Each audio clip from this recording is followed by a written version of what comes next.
Hello नमस्कार दोस्तों, GKS classes के डिजिटल प्लेटफॉर्म पर आप सभी दोस्तों का हार्दिक स्वागत है। बात करें थे दोस्तों हम अपने राजस्थान में हाड़ौती के फटार को लेकर, और हाड़ौती फटार में भी हम लोगों ने हाड़ौती फटार के बारे में इसकी थोड़ी बहुत निर्माण की प्रतिक्रिया थी वो हमने पढ़ी थी। इसका निर्माण किस समयावधि में हुआ था, इसका निर्माण कैसे हुआ था, ये प्रतिक्रिया दोस्तों हमने पढ़ी थी। जो निर्माण का इसका युग था क्रिटिसिस युग, उसके बारे में पढ़ा था। इसका निर्माण ज्वालामुखी के द्वारा हुआ है, इसके बारे में भी हमने पढ़ा है। अब हम दोस्तों इस हाड़ौती फटार की नेक्स्ट बात करने वाले हैं। अपना जो अब आगे का जो मुख्य पॉइंट है वो हाड़ौती फटार को लेकर है।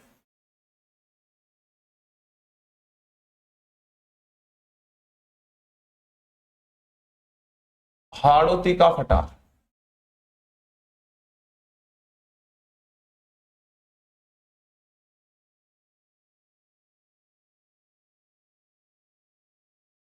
अब देखो दोस्तों, हाड़ौती फटार की अब हम बात करेंगे, वो बात करेंगे हाड़ौती फटार के विस्तार को लेकर।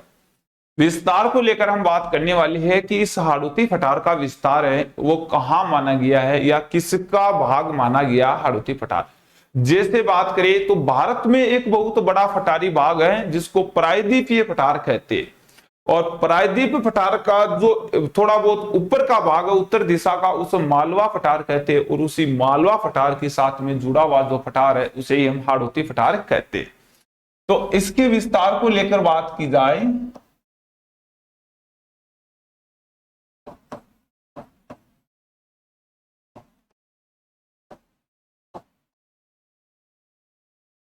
विस्तार देखा जाए तो देखना,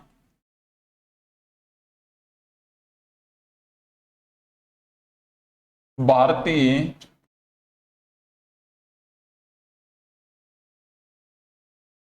प्रायद्वीपीय पठारी बाग का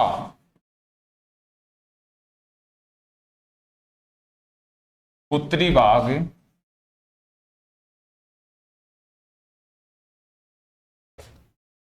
मालवा पठार है।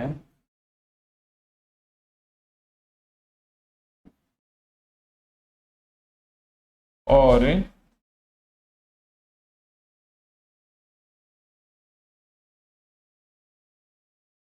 मालवा पठार का, अब ये जो मालवा पठार है मध्य प्रदेश का, ये मालवा पठार कहां का है, मध्य प्रदेश का है। और इस मालवा पठार का भाग ही कौन सा है अपना, इस मालवा पठार से अलग होकर ही बना हमारे पास में कौन सा पठार है, अपना प्रायद्वीपीय पठारी बाग। तो मालवा पठार का उत्तरी भाग, मालवा पठार का कौन सा भाग, देखो इसका प्रायद्वीप का उत्तरी भाग मालवा पठार है, और मालवा पठार का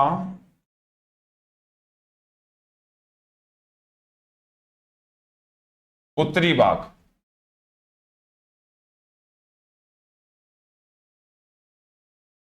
उत्तरी भाग हाड़ौती का पठार है।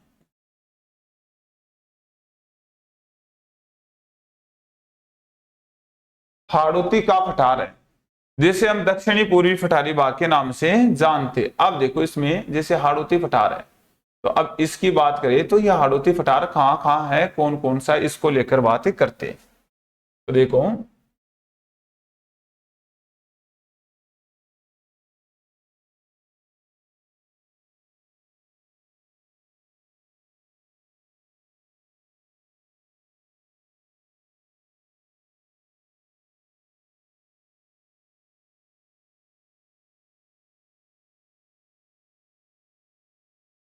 इसकी बात करें तो ये अपना भारतीय बाग है। और इसमें भी देखिए दोस्तों,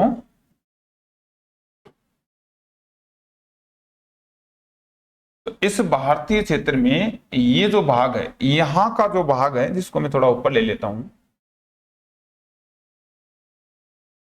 ये अपना भारतीय बाग, इसका भी ये जो भाग है, ये भाग है, ये है प्रायद्वीप।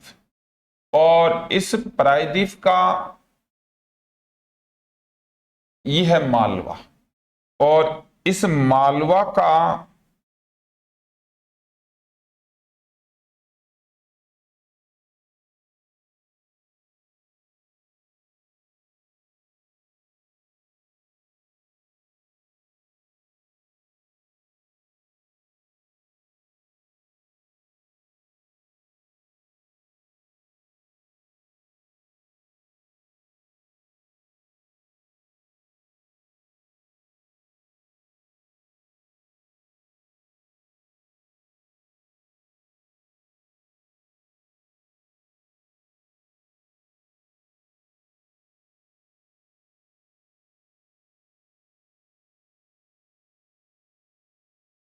ये है अपना राजस्थान।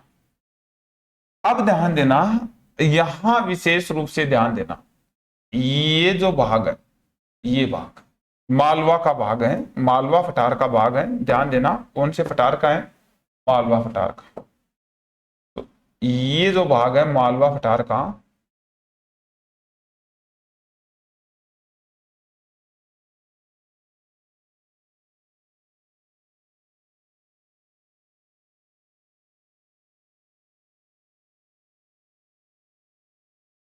ये जो भाग है,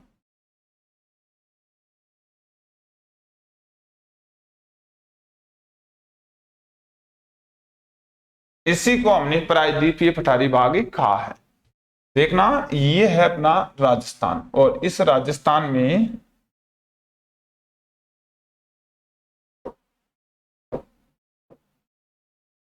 यहां से एक पर्वत श्रृंखला गुजरती, इसे हम कहते हैं अरावली पर्वतमाला।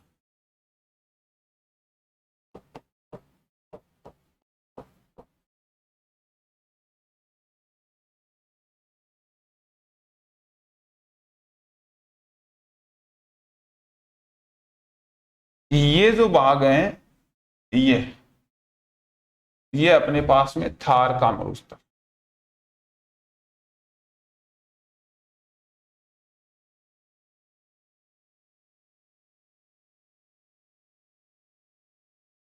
यहां का जो ये भाग है जिसकी हम बात करने वाले हैं, ये भाग है हाड़ौती का फटार।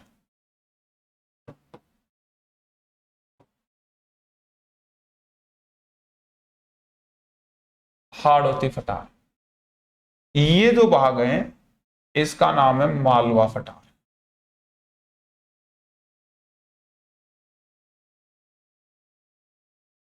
ये जो भाग है इसका नाम है प्रायद्वीपीय पठार।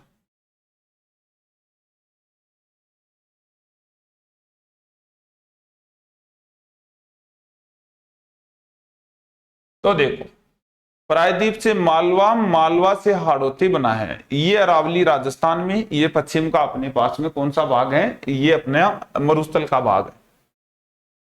तो ये अपना जो पठार है ये अप्रत्यक्ष रूप से किसके साथ जुड़ा हुआ है, प्रायद्वीप के साथ, और प्रत्यक्ष रूप से मालवा के साथ में जुड़ा हुआ है।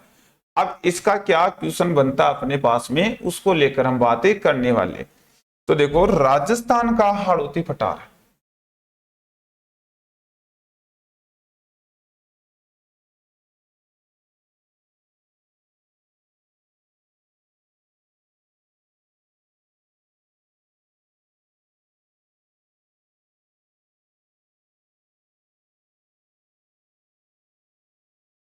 हाड़ौती का पठार,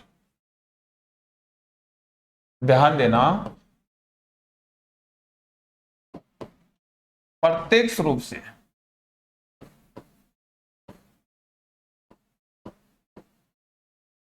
प्रत्यक्ष रूप से, और एक हमें पूछ सकता है अप्रत्यक्ष रूप से।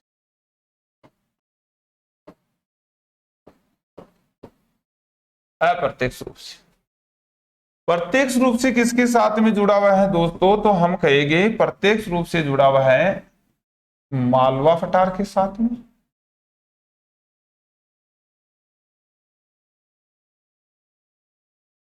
अप्रत्यक्ष रूप से, तो अप्रत्यक्ष रूप से जुड़ा हुआ है प्रायद्वीपीय फटार के साथ।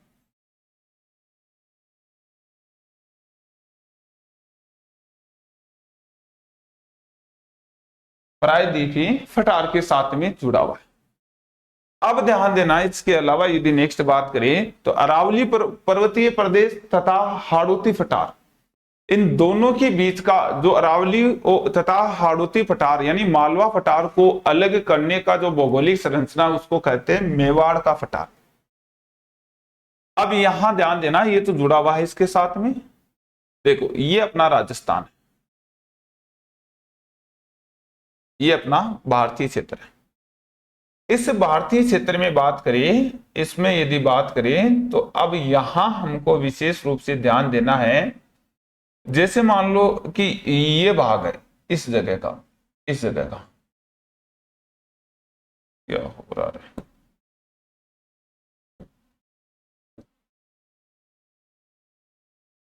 ये भाग है, ये मान लो।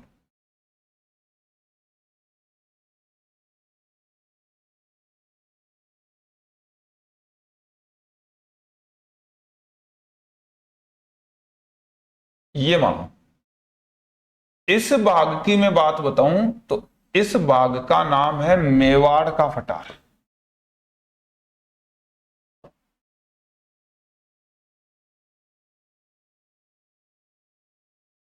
मेवाड़ का फटार, इधर मालवा फटार है और इधर मेवाड़ का फटार है।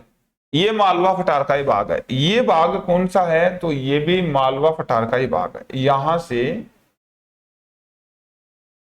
यहां तक ये मालवा फटारी है। ये समझो आप कि ये मालवा का फटार है।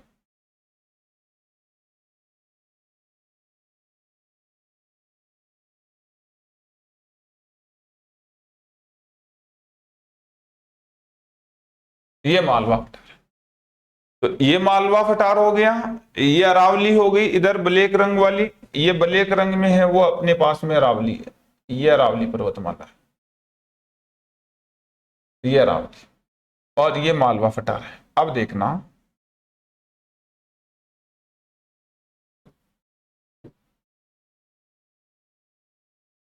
ये है मालवा फटार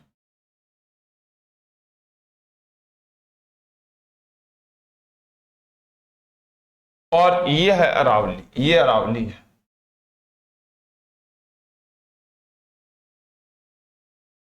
अरावली दिखाई दे रही होगी, ये नाम अरावली है, ये मालवा है। दोनों के बीच में क्या है, तो आप कहोगे दोनों के बीच का जो भाग है वही अपने पास में कौन सा भाग है, यही भाग तो अपने पास में इस फटार का है। किस फटार का, मेवाड़ फटार का। तो मेवाड़ फटार क्या काम करता है इसके बारे में देखना।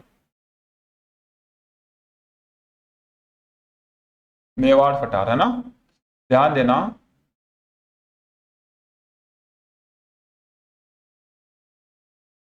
अरावली पर्वतमाला व मालवा फटार के मध्य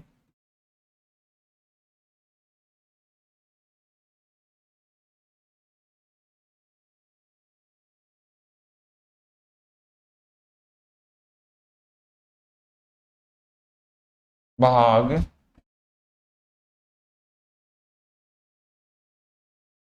मेवाड़ फटार है।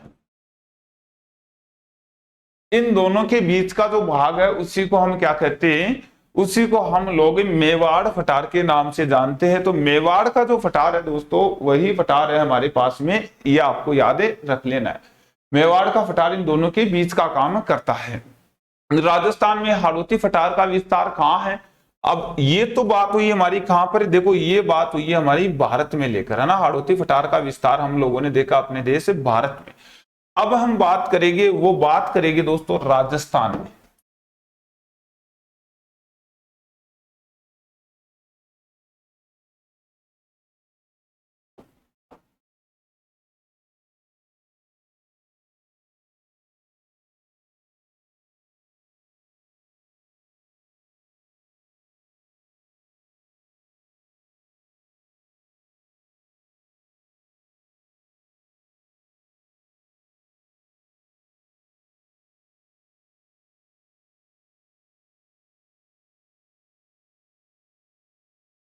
राजस्थान में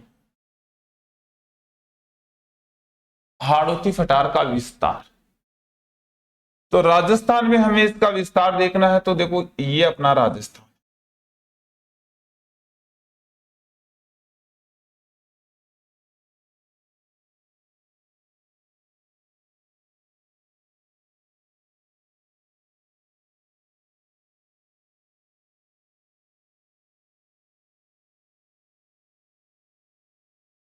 ये राजस्थान है।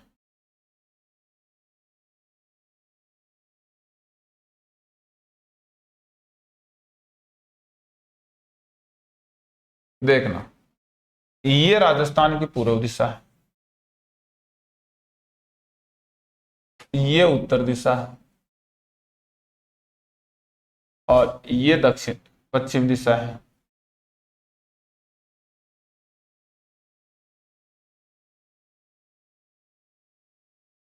ये दक्षिण दिशा है।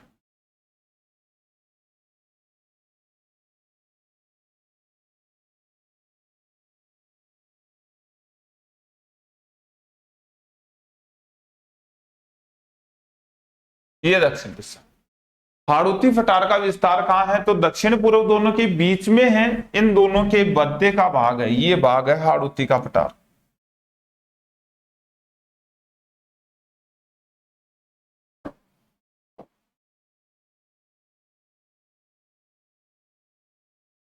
ये भाग है हाड़ौती का पठार।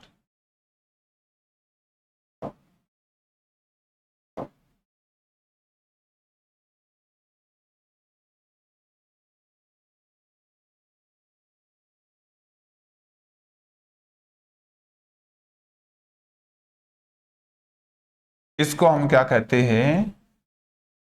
हाड़ौती का पठार कहते हैं। ये है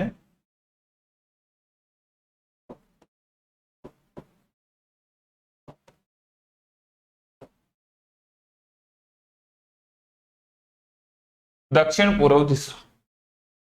इसी दक्षिण पूर्व दिशा में यहां पठार है, तो इसको हम कहते हैं हाड़ौती का पठार।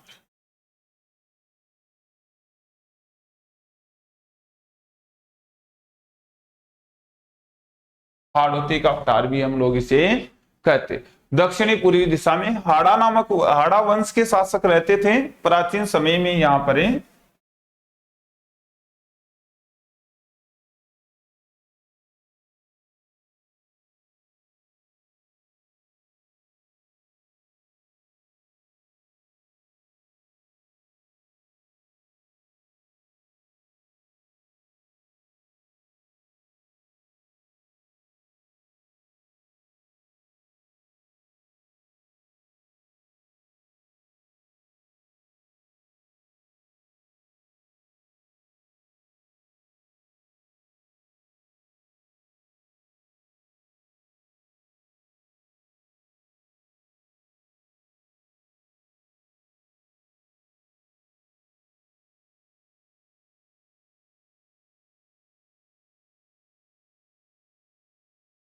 हाड़ा वंश के शासकों की अधिकता के कारण हाड़ौती का पठार कहलाया था।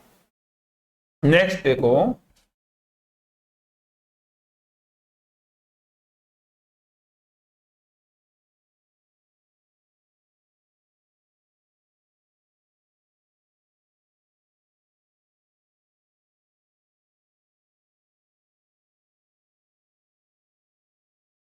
इस हाड़ौती पठार की देखते हैं हम कुछ विशेषता।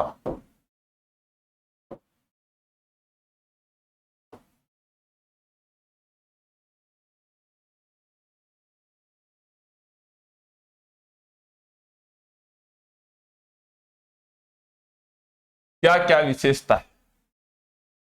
सबसे पहले तो बात करते हैं इसके क्षेत्रफल को लेकर।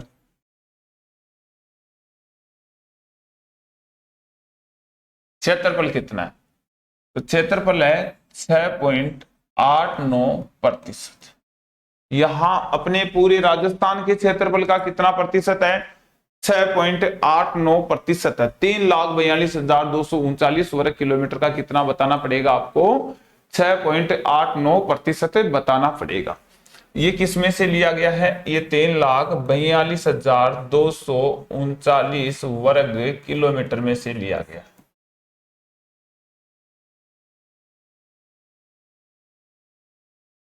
देखो जनसंख्या कितनी है।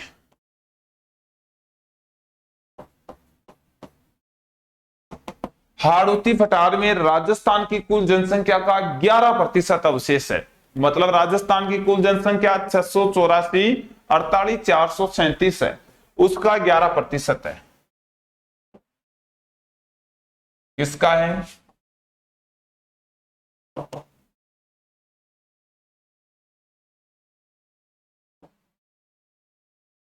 684, 48, 437 जो जनसंख्या है अपने पास में, 6,84,00,000 4,837 जनसंख्या है। इतनी अपने पास राजस्थान की जनसंख्या 6,84,48,684, अच्छा 48,437 है।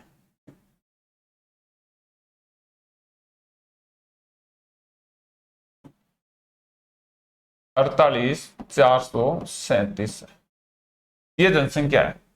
6,84,48,437 व्यक्ति अपने राजस्थान में 2011 की जनगणना के अनुसार, और इस जनसंख्या का 11% हाड़ौती में है। 3,42,239 किलोमीटर क्षेत्र पूरे राजस्थान का, इस क्षेत्रफल का 6.89% कहां है? हाड़ौती में। और बात करें तो हाड़ौती के जिले हमें पूछ सकता है। देखो 4 जिले हैं, कौन कौन से? कोटा, बूंदी, बारा, झालावाड़। कोटा, बूंदी, बारा, झालावाड़ आप कह सकते हो। जैसे इसको अप्रत्यक्ष रूप से पूछ लेगी भाई संभाग कौन सा है, तो एक संभाग है, और कौन सा संभाग है?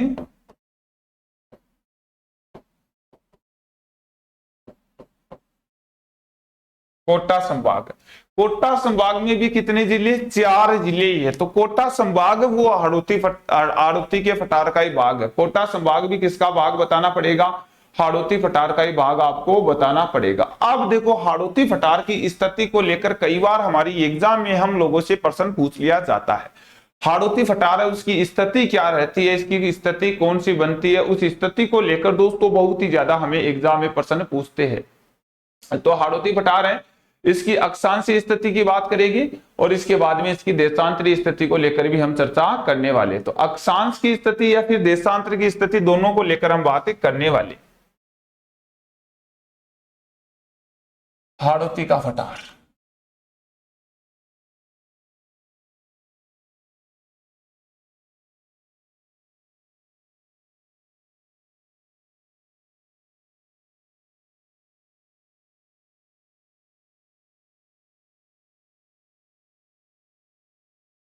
इसकी बात करेंगे हम स्थिति को लेकर।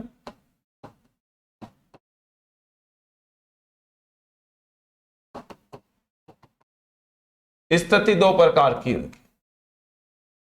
एक स्थिति तो होगी इसकी अक्षांशीय स्थिति,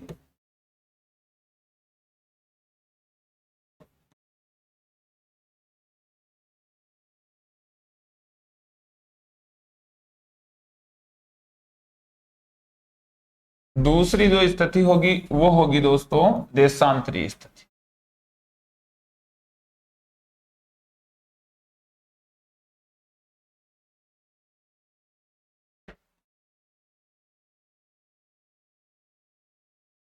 अक्षांशीय स्थिति और देशांतरीय स्थिति। अब सबसे पहले हम अक्षांश की बात करेंगे। अक्षांशीय स्थिति कौन कौन सी कहां कहां पर है उसको लेकर हम चर्चा करने वाले।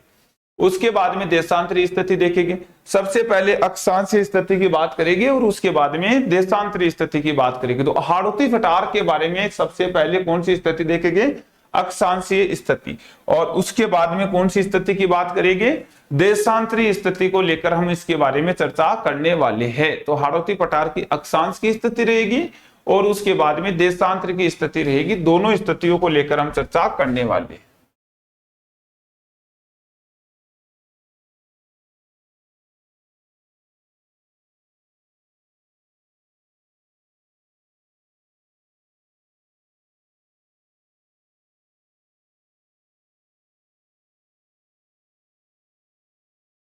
ये मान लो हाड़ौती का पठार है हमारे पास में, ये आप समझो कि कौन सा पठार है? हाड़ौती का पठार है। 4 जिले इसमें शामिल हैं, कोटा, बूंदी, बारा, झालावाड़, चारों के चारों जिले शामिल है। देखो ये बूंदी जिला,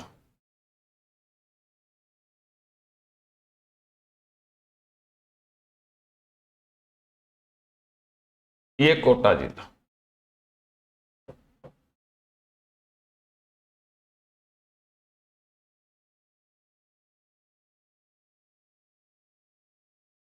ये बारा जिला, ये झालावाड़ जिला, चार जिले हो गए हमारे पास, कोटा, बूंदी, बारा और ये झालावाड़। 23 डिग्री 5 मिनट से इसकी अक्षांश स्थिति शुरुआत होती है और 25 डिग्री 27 मिनट पर इसका अंत होता है। तो अक्षांश स्थिति की बात कर रहे हैं, ध्यान देना।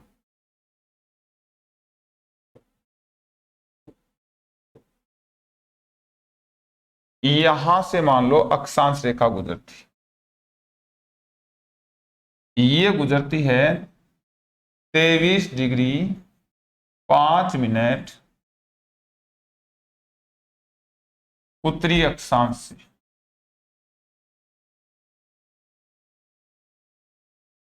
और ये जो रेखा है वो रहती है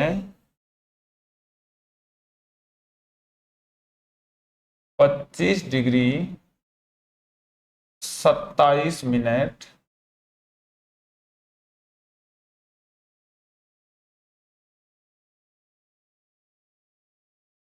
उत्तरी अक्षांश। तो हाड़ौती 23 डिग्री 5 मिनट से लेकर 27 डिग्री 25 डिग्री 27 मिनट के बीच में बसा हुआ है।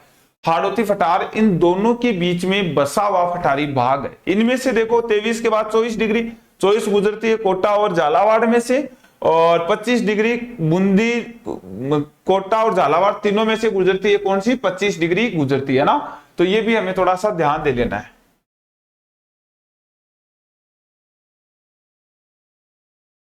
जैसे बात करें ना तो ये हैगा, ये ले लेते, देखो 23 के बाद है, ये मान लो कि इधर से गुजरती है 24 डिग्री,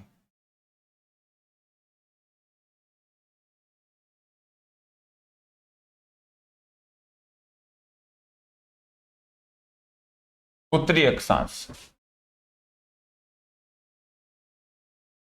इससे से गुजरती है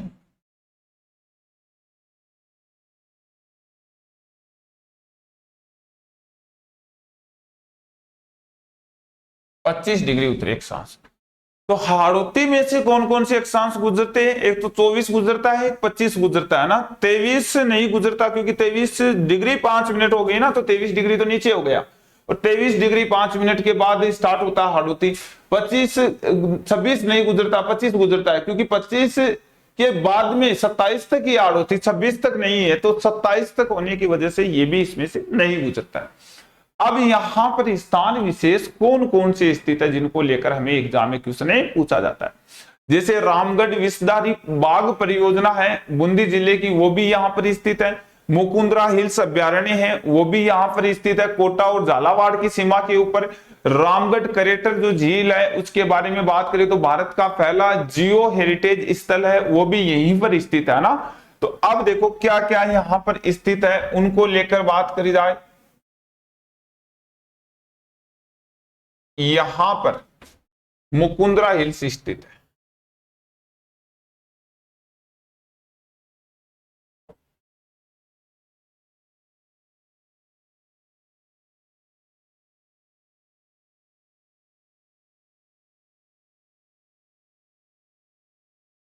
अभ्यारण्य स्थित है। तो मुकुंदरा हिल्स अभ्यारण्य जिला पूछ ले तो कोटा और झालावाड़ में, और अक्षांश पूछ ले तो 24 और 25 के बीच में स्थित है, ठीक है। रामगढ़ विषधारी के बारे में पूछ ले तो देखो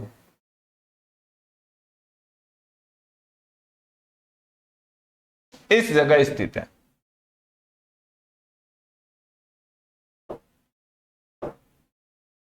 ये है दोस्तों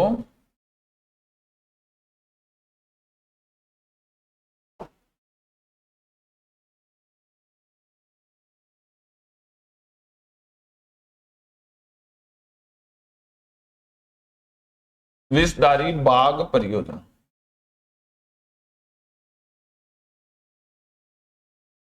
ये लो जी, कहां है ये, बूंदी जिले में। 12 जिले में देखो, 12 में बात करें तो यहां स्थित है, यहां है रामगढ़ करेटर झील।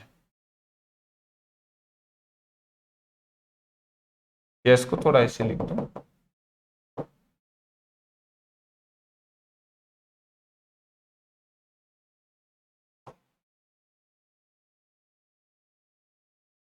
रामगढ़ करेटर है। 25 और 26 के बीच में रहेगा रामगढ़ विषधारी, 24 और 25 के बीच में रहेगा मुकुंदरा हिल्स। तो ये है रामगढ़ करेटर। रामगढ़ करेटर भारत का प्रथम है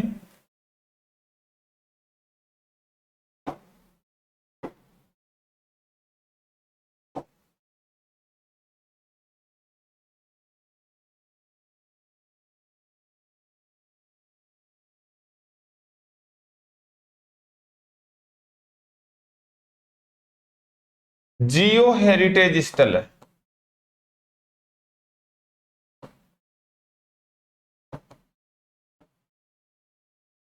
भारत का प्रथम जियो हेरिटेज स्थल कौन सा है? ये है आपके पास है रामगढ़ करेटर।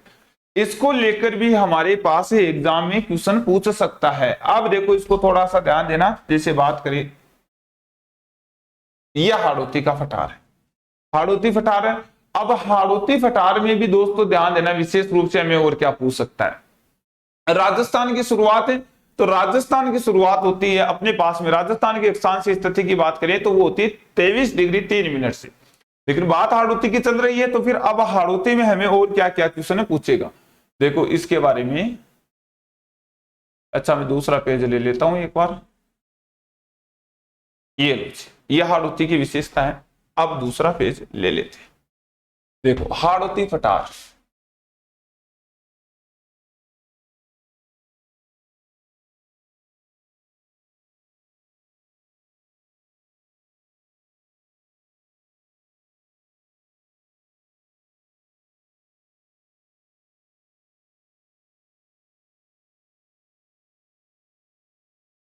हाड़ौती फटार यहां हमें पूछ रहा है हाड़ौती फटार के अक्षांशीय विस्तार के बारे में।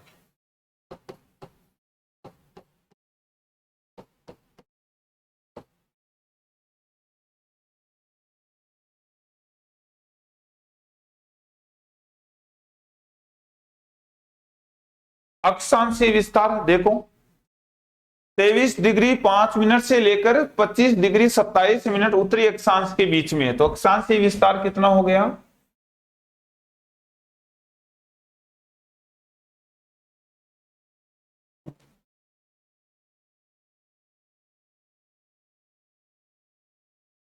उत्तरी अक्षांश से 25 डिग्री 27 मिनट।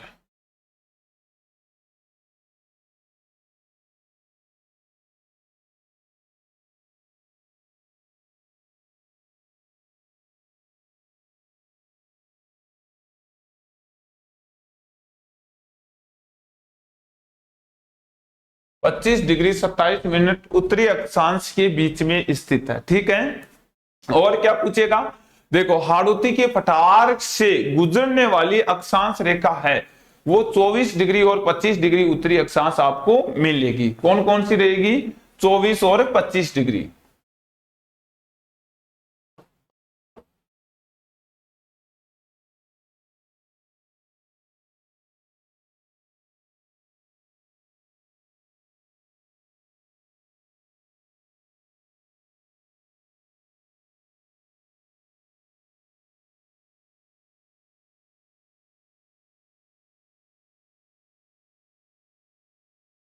पठार से गुजरने वाली अक्षांश रेखा एक तो मिलेगी 24 डिग्री उत्तरी अक्षांश व 25 डिग्री उत्तरी अक्षांश। 24 डिग्री और 25 डिग्री उत्तरी अक्षांश आपको मिलेगी। 24 डिग्री तो कहां से गुजरती है? झालावाड़ से। 25 डिग्री कहां से गुजरती है? कोटा, बूंदी और 12 से। कोटा, बूंदी और 12 से गुजरती है। अब देखो आपको नेक्स्ट पूछ लिया जाए कि मुकुंदरा हिल्स राष्ट्रीय उद्यान है और कौन से अक्षांशों के बीच में स्थित है? तो मुकुंदरा हिल्स है वो 24 और 25 के बीच में स्थित है।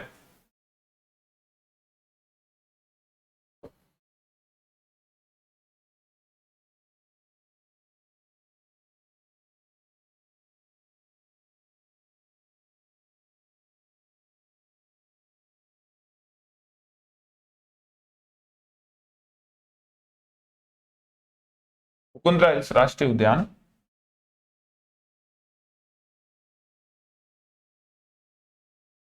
वह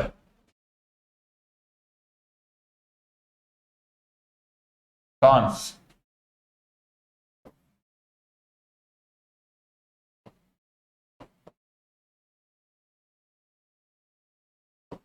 के मध्य स्थित है। ठीक है, और पूछेगा रामगढ़ करेक्टर झील है वो कहां है, तो आपको बताना 24 डिग्री उत्तरी अक्षांश और 25 डिग्री उत्तरी अक्षांश के बीच में स्थित है। रामगढ़ करेक्टर भी कहां है, दोनों के बीच में। या फिर आपको पूछ ले कि रामगढ़ विषधारी अभ्यारण्य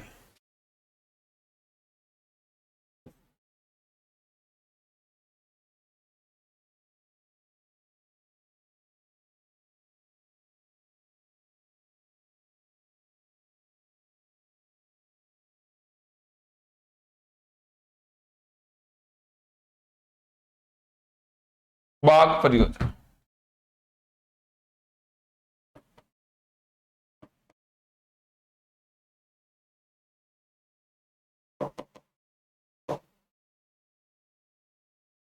रामगढ़ विषधारी बाघ परियोजना 25 डिग्री उत्तरी अक्षांश व 26 डिग्री उत्तरी अक्षांश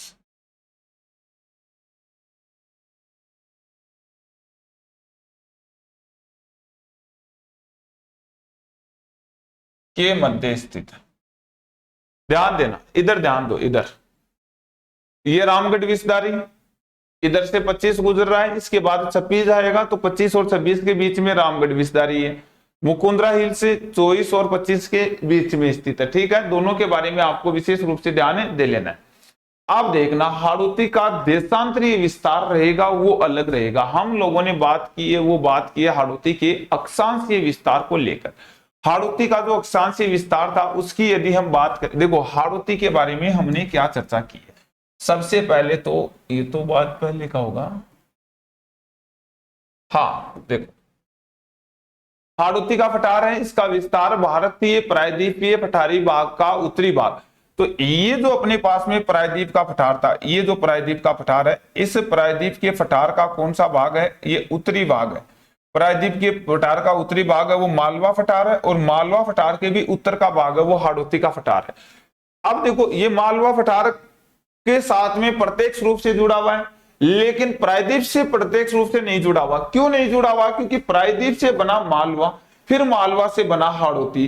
तो हाड़ौती मालवा से प्रत्यक्ष है लेकिन प्रायद्वीप से अप्रत्यक्ष है, तो यहां लिख दिया अप्रत्यक्ष रूप से किससे जुड़ा हुआ है, प्रायद्वीप से जुड़ा हुआ है। इसके बाद में देखो ये बीच का एक पठारी भाग और आ गया हमारे पास में। इधर एक अरावली पर्वतमाला है, हमारे राजस्थान के मध्य से गुजरती है, राजस्थान को दो भागों में बांट देती है अरावली। और ये अरावली है ना, इस अरावली के जस्ट दक्षिण का ये भाग है, ये मेवाड़ पठार है। तो यहां मेवाड़ का पठार है ना, वो इस मालवा पठार और इस अरावली दोनों के बीच में स्थित है। मालवा पठार और अरावली दोनों के बीच का जो भाग है वो ये अपने पास मेवाड़ पठार है। तो अरावली पर्वतमाला व मालवा पठार के मध्य का जो भाग है उसको हम क्या कहते हैं, तो उसे ही हम मेवाड़ पठार के नाम से जानते हैं। ये आपको विशेष रूप से ध्यान दे लेना है। फिर देखो राजस्थान में हाड़ौती पठार का विस्तार, तो राजस्थान है अपना, इस राजस्थान में बात करें तो यहां से एक पर्वत श्रृंखला गुजरती है। इस पर्वतमाला को हम कहते हैं अरावली पर्वतमाला।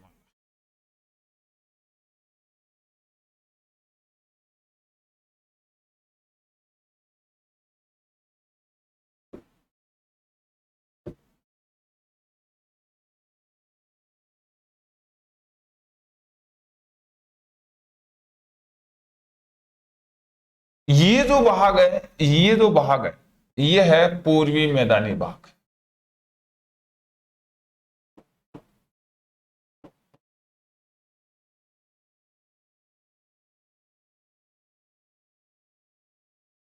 और ये जो भाग है ये है थार का मरुस्थल।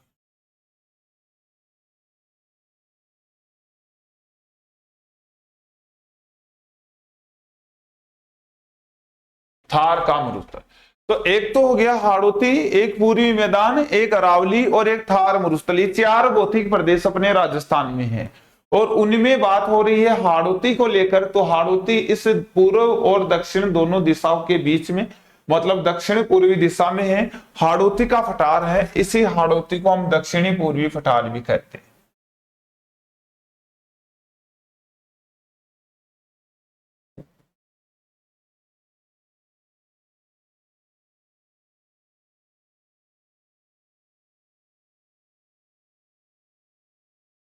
दक्षिणी पूर्वी फटार भी इसको हम लोग कहते हैं। प्राचीन समय में हाड़ा वंश के शासकों की अधिकता के कारण इसको हाड़ौती नाम दिया गया। और स्थानीय भाषा में इसको क्या कहते हैं हम लोग, स्थानीय भाषा में इसको पाथर या उपरमाल का फटार कहते हैं।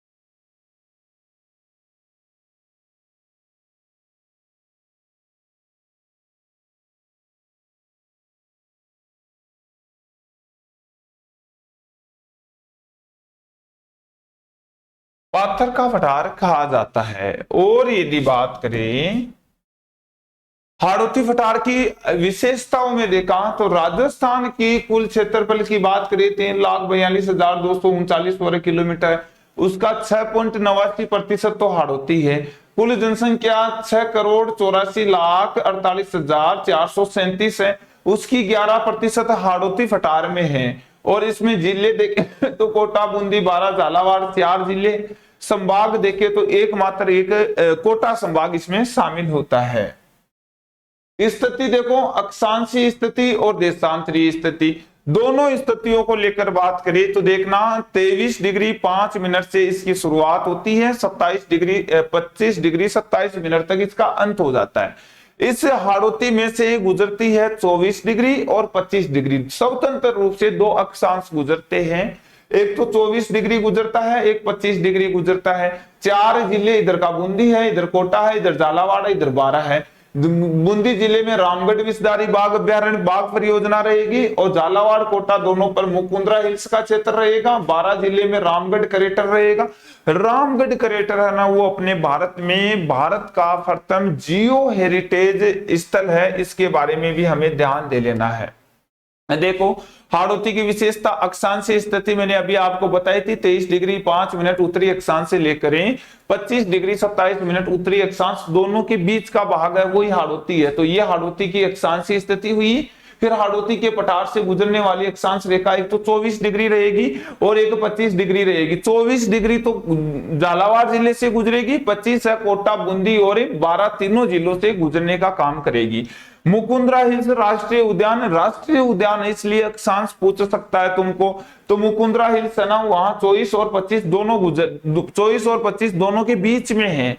24 और 25 दोनों के बीच का जो भाग है वही मुकुंदरा हिल्स राष्ट्रीय उद्यान का है। इसके बाद रामगढ़ विषधारी बाघ परियोजना है, इसकी बात करें तो 25 डिग्री उत्तरी अक्षांश और 26 डिग्री उत्तरी अक्षांश, इन दोनों के बीच में। 26 डिग्री तो है नहीं राजस्थान में, सॉरी इसमें हाड़ौती में, क्योंकि 26 तो इसके बाद आएगी। तो हाड़ौती तो 25 डिग्री 27 मिनट पर ही अंत हो जाता है, लेकिन 26 है इसके बाद में, इसलिए हम कह सकते हैं कि रामगढ़ विषधारी है वो यहाँ तो देखो 25 और ऊपर 26 आएगी, इन दोनों के बीच में यहाँ स्थित रहेगा। और इन दोनों के बीच में रहेगा मुकुंदरा हिल्स, जो 24 और 25 के बीच का है मुकुंदरा हिल्स, और 25 और 26 के बीच में रहेगी रामगढ़ विषधारी बाघ परियोजना। इनके बारे में भी हमें बातें करनी है और बात करेंगे दोस्तों हम नेक्स्ट कल की क्लास में। तब तक के लिए सभी दोस्तों को मेरे दिल से थैंक यू, धन्यवाद।